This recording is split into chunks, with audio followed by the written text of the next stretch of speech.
करके 10 दिशाओं को साक्षी मान करके 64 युग में 49 भवनों को साक्षी मान करके मैंने वचन दिया कि इसकी रक्षा करूंगा, मेरा कर्तव्य है हमारा रक्षा करना।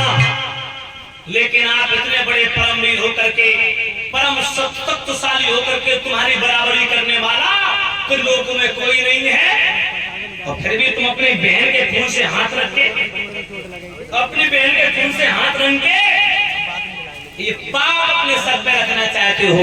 समाज क्या कहेगा? वीरता को कलंकित कर रहे हैं। मैं वचन दे रहा हूं, देवकी के गर्भ से जो भी बालक पैदा होगा मैं हर एक पुत्र को ला करके तुम्हें सौंप दूंगा, ऐसे नहीं मानूंगा। खाओ बहुत धन की सौगंध। कंस की बात सुन के बसदेव बोले बहुत धन की सौगंध। उठाओ यमुना मैया की सौगंध। बोले यमुना मैया की सौगंध। उठाओ गंगा मैया की सौगंध। बोले गंगा मैया की सौगंध। जो देवकी के गर्भ से बालक पैदा होगा हर एक बच्चे को ला करके सौंप दूंगा, सौंप दूंगा, सौंप दूंगा।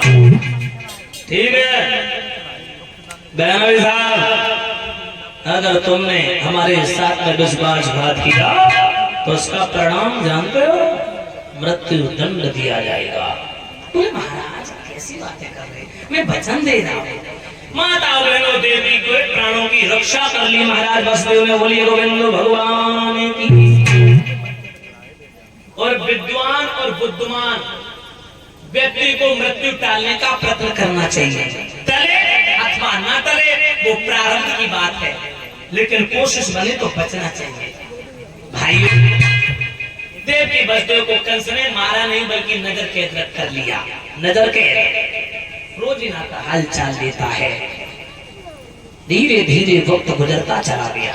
समय बीतने के बाद देवकी के गर्भ से पहले बच्चे का जन्म होता है।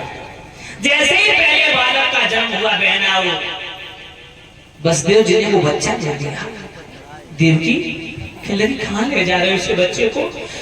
बोले ये कंस की अमानत है, मुझे दे दो प्यारी, मोहम्मद बढ़ाओ, ये कंस की अमानत है, मैंने वचन देके तुम्हारे प्राणों की रक्षा की थी। बसदेव जी बच्चे को लेकर के चले। भाइयों, कंस के राज दरबार में पहुंचे। कंस ने जैसे ही देखा, आइए मेरे साहब आइए, भोजराज कंस के राज दरबार में आपका स्वागत है। क्या है महाराज? आपकी अमानत। आवाज नहीं निकल रही बसदेव की ऐसे। भाई बच्चा किसी का बोला, छोटा बच्चा बड़ा प्यारा लगता है, पहला बालक था। बसदेव जी सोच रही है मार देगा, लेकिन हृदय में वज्र लगा करके बोले महाराज आपकी अमानत। क्या? पहला बालक कंस की झोली में डाल दिया। बच्चा कंस ने गोद में लिया। अब उस बच्चे को घूर घूर करके कंस देखने लगा। कंस ने बच्चे को देखा, बच्चे ने कंस को देखा। मामा भांजा एक दूसरे को देख रहे, लेकिन मामा की नजरें नफरत की है, भांजे की नजरें तरसीली हैं। ऐसा मालूम पड़ रहा जैसे वो बच्चा आंखों में अपनी रेम की दुआ मांग रहा हो, अपने प्राणों की भीख मांग रहा हो। जो बच्चे को देखा, बच्चे ने मामा के चेहरा को देख के मुस्कुरा दिया। कंस को माता बहनों दया आ गई। दया कहने लगो ये तो बच्चा पहलू है। देवताओं ने आकाशवाणी की थी, ये कहा था कि आज में बच्चा पैदा होने के आना, लेकिन ये तो पहला बालक है, पहले से क्या लेना देना? कितना अच्छा, कितना सुंदर।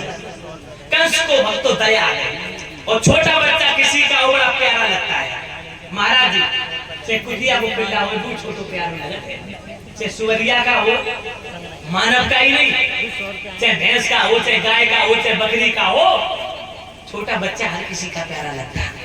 कंस कहने लगा बहनों साहब इधर आओ, लो इस बच्चे को ले जाओ। क्यों? बोले